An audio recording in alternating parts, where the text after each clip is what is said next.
Assalamualaikum warahmatullahi wabarakatuh. Halo teman-teman semuanya. Teman-teman, kalian tahu nggak sih bahwa di era digital ini banyak loh teknologi-teknologi baru yang diciptakan untuk memudahkan pekerjaan manusia. Tapi dengan adanya teknologi baru ini, banyak manusia yang kehilangan pekerjaan mereka. Mereka tidak bisa bertahan hidup.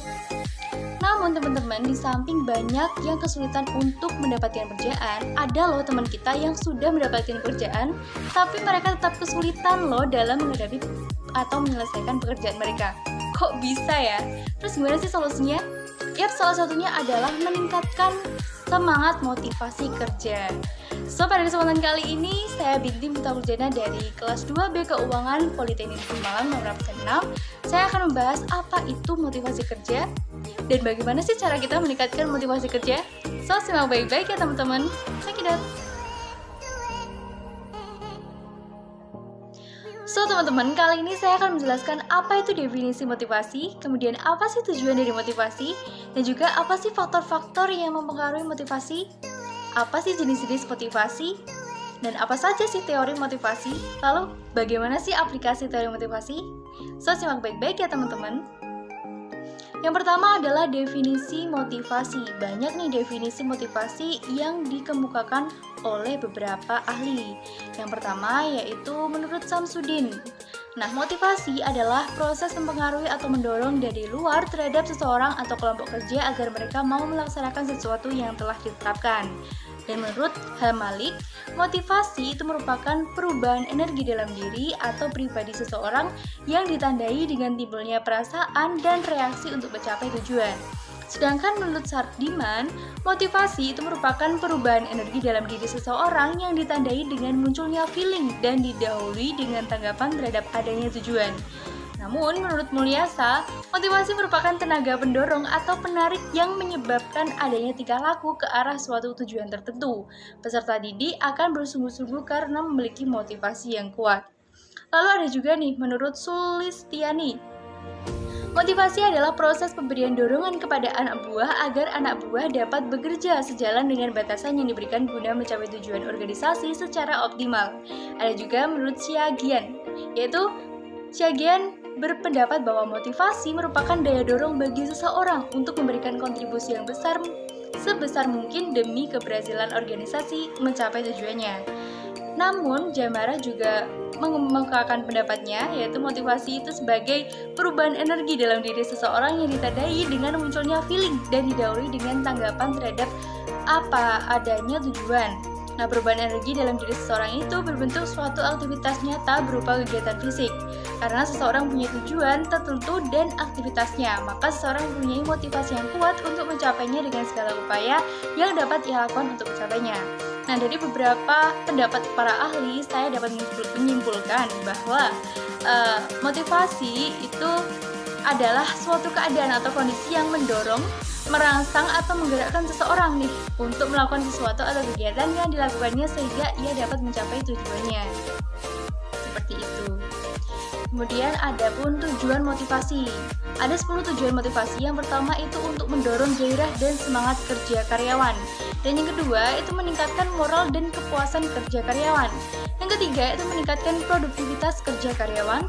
Yang keempat itu mempertahankan loyalitas dan kestabilan karyawan. Yang kelima yaitu meningkatkan kedisiplinan dan menurunkan tingkat absensi karyawan. Yang keenam mengefektifkan pengadaan karyawan. Yang ketujuh menciptakan suasana dan hubungan kerja yang baik. Yang kedelapan yaitu meningkatkan kreativitas dan partisipasi karyawan. Yang kesembilan meningkatkan tingkat kesejahteraan karyawan. Yang kesepuluh mempertinggi rasa tanggung jawab karyawan terhadap tugas-tugasnya, sehingga motivasi kerja ini memiliki tujuan-tujuan yang positif untuk meningkatkan kualitas diri yang untuk menjadi lebih baik. Seperti itu teman-teman. Ini adalah tujuan motivasi menurut Sunyoto. Kemudian ada juga nih faktor-faktor motivasi. Apa aja sih faktornya? Yang pertama adalah promosi. Jadi ketika kita seorang karyawan ya, itu mempunyai tugas yang lebih baik atau baik dipandang dari sudut tanggung jawab yang lebih berat, martabat atau status yang lebih tinggi, kecakapan yang baik, dan terutama tambahan pembayaran upah atau gaji, itu merupakan salah satu alasan agar kita tuh lebih termotivasi dalam bekerja. Yang kedua adalah prestasi kerja. Nah, bagi karyawan ini mengembangkan karir seseorang dalam melakukan tugas-tugas yang dipercayakan kepada kepadanya itu mempengaruhi pertimbangan untuk dipromosikan, sehingga kalau kita ingin dipromosikan maka kita meningkatkan motivasi kerja agar kita dapat reward dari bos kita, seperti itu teman-teman. Dan yang ketiga itu adalah pekerjaan itu sendiri. Nah, tanggung jawab dalam mengembangkan karir terletak pada masing-masing pekerja. Semua pihak seperti pimpinan, atasan langsung, kenalan, atau para spesialis di bagian kepegawaian itu hanya memberikan peranan bantuan. Semua terserah pada karyawan yang bersangkutan apakah akan memanfaatkan berbagai kesempatan untuk mengembangkan diri atau tidak. Jadi ketika kita memilih pekerjaan yang kita senangi nih, apakah kita termotivasi untuk mencari ilmu di dalamnya atau tidak, seperti itu. Jadi tergantung pekerjaan kita yang pilih sendiri gitu teman-teman. Kemudian faktor motivasi yang selanjutnya yaitu penghargaan, sama seperti reward prestasi tadi ya teman-teman. Penghargaan ini adalah sebagai tuntutan faktor manusiawi atas kebutuhan atau keinginan untuk menyelesaikan suatu tantangan yang harus dihadapi. Kemudian ada tanggung jawab, jadi pihak perusahaan berikan apa yang diharapkan oleh para karyawan. Namun di sisi lain, para karyawan pun harus memberikan kontribusi penyelesaian pekerjaan dengan baik pula dan penuh dengan tanggung jawab sesuai dengan bidangnya masing-masing. Kemudian yang selanjutnya adalah pengakuan, merupakan salah satu kompensasi yang harus diberikan oleh perusahaan kepada karyawan yang memang mempunyai suatu keahlian tertentu dan dapat melaksanakan pekerjaan dengan baik untuk mendorong agar prestasi lebih baik lagi. Misalkan ada karyawan nih yang satunya cepat dalam mengetik 10 jari, yang satunya masih lambat seperti itu. Nah, ini adanya pengakuan kelebihan itu juga menjadi motivasi kerja. Oh, saya harus bekerja lebih baik lagi nih agar bos saya memuji saya dan saya akan semakin meningkat lagi prestasi dalam pekerjaan saya, seperti itu. Yang selanjutnya adalah keberhasilan dalam bekerja. Nah, keberhasilan dalam bekerja ini dapat memotivasi nih para karyawan untuk lebih bersemangat dalam melaksanakan tugas-tugas yang diberikan oleh perusahaan dan memberikan rasa bangga dan perasaan karyawan bahkan mereka telah mampu mempertanggungjawabkan apa yang menjadi tugas mereka. Jadi ketika kita ditugasi beberapa pekerjaan, kalau kita bisa menyelesaikannya itu bakal menjadi kepuasan terhadap diri sendiri ya teman-teman. Dan itu merupakan untuk mencapainya kita perlu motivasi, sehingga motivasi kita meningkat sejalan dengan pekerjaan yang kita selesaikan, seperti itu. Nah teman-teman, selanjutnya saya akan menjelaskan tentang jenis-jenis motivasi. Jadi motivasi dibagi menjadi dua loh teman-teman. Ada motivasi positif dan juga motivasi negatif. Nah gimana sih itu? Jadi teman-teman, yang pertama kita bahas motivasi positif ya. Jadi motivasi positif ini terjadi apabila manajer memotivasi atau merangsang bawahannya dengan memberikan hadiah kepada mereka yang berprestasi di atas prestasi standar. Misalkan nih, ada beberapa karyawan ini memiliki target. Nah, misalkan karyawan A dan karyawan B itu memiliki kelebihan. Karyawan A itu bisa melebihi target. Nah, namun karyawan B itu tidak melebihi target, sehingga dengan adanya contoh seperti ini itu sudah diketahui bahwa karyawan A ini memiliki potensi lebih dan dia diakui memiliki kelebihan yang lebih, sehingga ini menjadi suatu reward ya bagi si karyawan A ini mendapat reward dari bosnya, seperti itu. Nah, dengan reward seperti ini, seperti pengakuan seperti itu tadi, menjadikan kita lebih termotivasi nih. Kita harus bekerja lebih baik lagi agar kita mendapat reward yang akan diberikan oleh bos kita, seperti itu teman-teman. Dan motivasi negatif ini terjadi apabila manajer itu motivasi bawahan dengan standar mereka akan mendapatkan hukuman. Motivasi negatif ini membuat semangat bekerja bawahan dalam jangka waktu pendek akan meningkat karena mereka takut dihukum.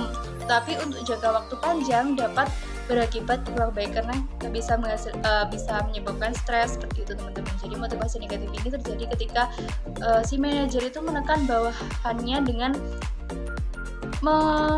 buat hukuman-hukuman. Misalkan kamu tidak mencapai target, kamu akan dihukum, kamu akan kena denda sebesar ini. Nah, itu merupakan suatu motivasi negatif. Mereka tidak ingin dikenakan denda, sehingga mereka akan termotivasi untuk bekerja lebih. Namun dampaknya ini mereka akan stres ya teman-teman, stres berat, seperti itu. Kemudian kita masuk kepada teori motivasi ini teman-teman. Nah, teori motivasi itu ada banyak. Yang pertama itu teori hierarki kebutuhan Maslow, di mana kebutuhan manusia menurut Maslow itu ada 5. Yang pertama adalah kebutuhan fisiologis. Ini merupakan kebutuhan dasar yang diperlukan manusia untuk bertahan hidup. Contohnya adalah makanan, minuman, tempat tinggal, ataupun udara. Nah, yang kedua adalah kebutuhan rasa aman, yaitu kebutuhan untuk melindungi diri sendiri termasuk stabilitas, kebebasan dari rasa khawatir, dan keamanan pekerjaan. Contohnya adalah asuransi hidup dan kesehatan. Yang ketiga adalah kebutuhan sosial, kebutuhan rasa memiliki dan dimiliki serta kebutuhan untuk diterima dalam kelompok sosial. Manusia membutuhkan orang lain ya pastinya untuk berhubungan dan berinteraksi. Contohnya adalah interaksi antar rekan kerja. Pastinya kita banyak koneksi, banyak pula manfaatnya. Kemudian yang keempat adalah kebutuhan akan penghargaan.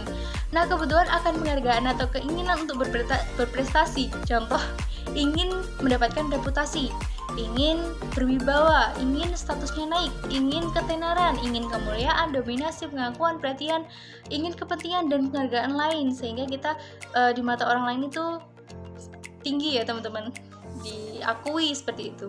Yang kelima adalah kebutuhan untuk mengaktualisasi diri. Ini merupakan kebutuhan untuk terus berkembang dan merealisasikan kapasitas dan potensi diri sepenuhnya. Jadi kita bisa mengupgrade diri seperti itu.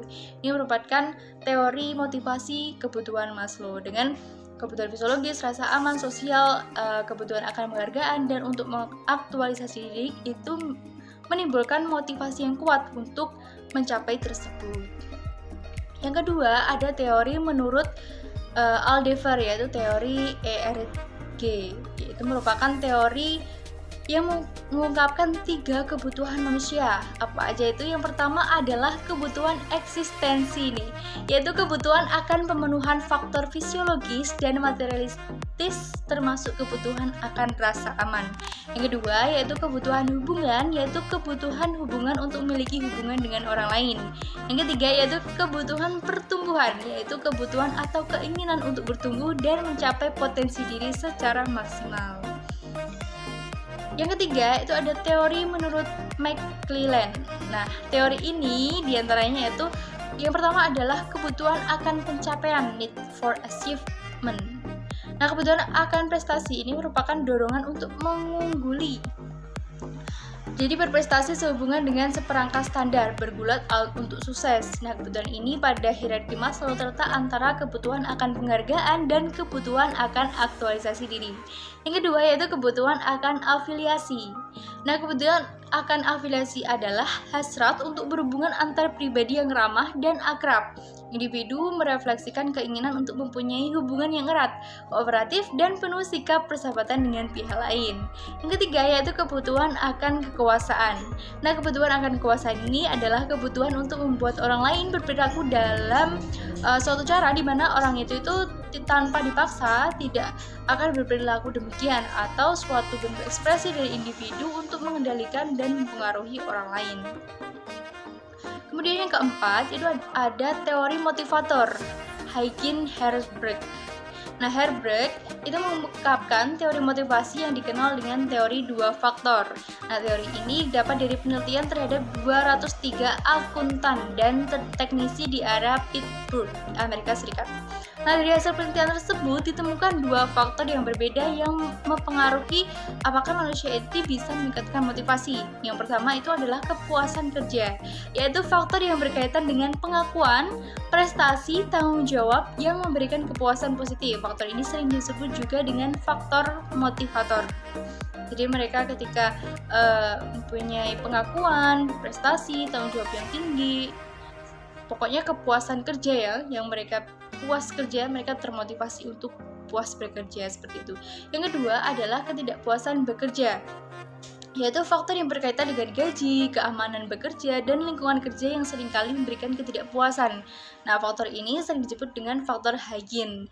Nah, ketika gaji kita sedikit, tapi pengeluaran kita banyak, sehingga kita termotivasi untuk terus bekerja lebih baik seperti itu, teman-teman. Nah, yang kelima, yang terakhir ini adalah teori harapan Fromm. Nah, teori motivasi ini beranggapan bahwa orang-orang termotivasi untuk melakukan sesuatu karena menginginkan suatu hasil yang diharapkan. Nah, teori tersebut kemudian dikenal dengan sebutan teori harapan atau ekspektasi teori.